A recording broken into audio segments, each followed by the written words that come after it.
Olá pessoal, estamos na página 44 e acabamos de ver os tempos cretense e minoico, tá? Agora vamos ver os tempos homérico. Olha aqui, ó. Nós estamos na página 44. No final do século 13 a.C., o mundo micênico chegou ao fim. Os dórios, grupos étnicos originários da Macedônia e do Épiro, isto é, do norte e do nordeste da Grécia continental, tomaram Creta e outras ilhas do mar Egeu, invadiram o Corinto, Olímpia, Micenas e fundaram Esparta, no Peloponeso. Pouco ou quase nada sobreviveu a essa invasão.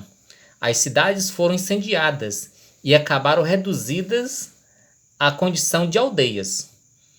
Então, pessoal, nesse primeiro parágrafo fala sobre a chegada dos dórios, né? Povo guerreiro, vindo da Grécia continental.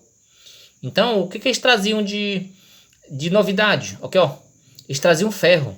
Então, esses outros povos micênicos, né? E cretenses que dominavam a metalurgia do cobre e do bronze, né? Foram massacrados, né? Certo, vamos continuar. Aqui, ó. Nesse período, conhecido como Idade do Ferro, a grande característica foi a revolução tecnológica provada pela metalurgia do ferro. A cerâmica fina também se desenvolveu e surgiram os dois primeiros poemas épicos da literatura ocidental, a Ilíada e a Odisseia, ambos atribuídos a Homero. Embora narre as aventuras da Guerra de Troia, a Ilíada, e dos seus heróis, Odisseias, os poemas homéricos misturam três períodos históricos distintos: a Idade do Bronze, né, dos palácios micênicos, que nós estudamos, o mundo grego após a invasão dória e a época do próprio Homero. Mas ainda são uma fonte preciosa para o conhecimento da economia da sociedade grega entre o século 12 e 8 a.C., ou seja, no período homérico. A primeira característica do mundo grego destaca-se por Homero é o oiko, palavra que pode ser traduzida como a casa ou família, do qual deriva em português a palavra economia. O oiko, era ao mesmo tempo uma unidade de consumo e produção, uma unidade econômica e familiar.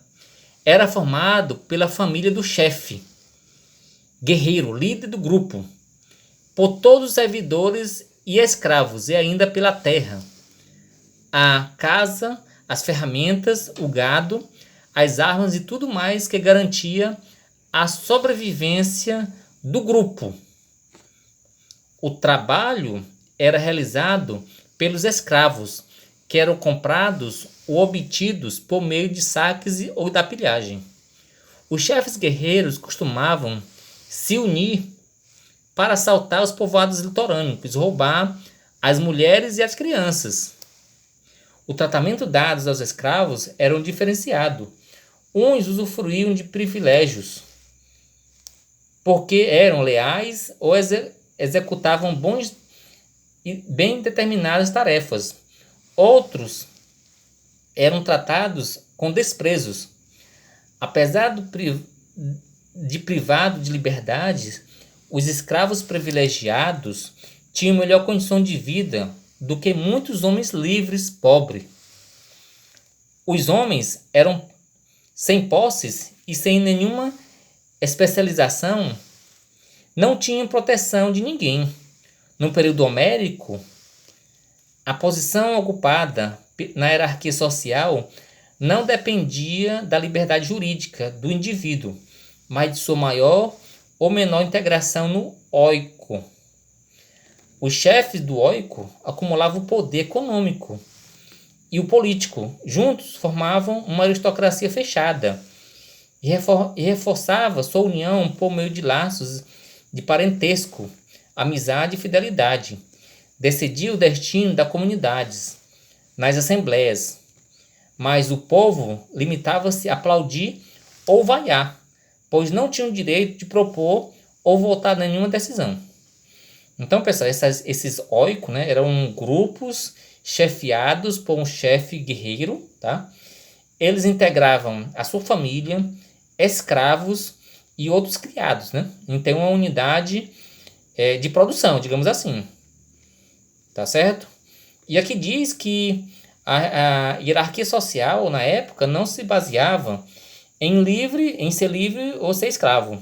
Muitas vezes, um escravo que era integrado ao oiko, né, esse grupo de produção, tinha uma condição social, né, ou de vida melhor do que os homens livres pobres, tá? Que às vezes não tinham nem como se proteger, porque eram desprovidos, né? Tá bom? Olha aqui, ó. Investigando o documento, a Guerra de Troia e o mundo de Ulisses.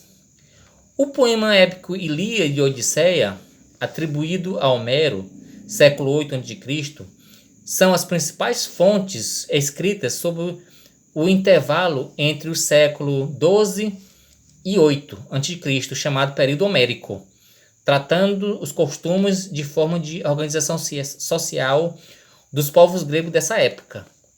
A Ilíada narra em 20 cantos e penúltimos anos da guerra de Troia, conflito que pôs os gregos aos troianos durante 10 anos, e as desaventuras de um poderoso guerreiro grego, Aquiles. Segundo Homero, a guerra de Troia ocorreu quando os aqueus atacaram a cidade de Troia buscando vingar o rapto de Helena, esposa de Menelau, rei de Esparta, e irmão de Agamenon, rei de Micena. A guerra culminou com a destruição da cidade, no caso Troia. A Odisseia conta os 24 cantos, o retorno de Ulisses, também conhecido como Odisseu, grande herói grego da guerra de Troia, e sua terra natal, Ítaca, chefe dos seus oiko. Ulisses passa por várias provações até retornar aos braços de Penélope, sua mulher, que despreza todos os pretendentes que a cortejam, mantendo-se fiel ao amado. Modificado pelas difíceis condições que enfrentou, Ulisses é reconhecido como seu cão Argo. Então, pessoal, Ulisses, né, é o personagem da Guerra de Troia que teve a ideia de construir um cavalo gigante, né, de madeira, onde os gregos deixaram as portas de Troia. Então, os troianos pensavam que os gregos tinham ido embora, né? Arrastaram o cavalo para dentro da cidade e à noite soldados gregos, né, saíram dentro do cavalo, abriram as portas e os gregos destruíram a cidade. Tá bom? Então vamos continuar estudando, tá? E até mais. Vamos lá.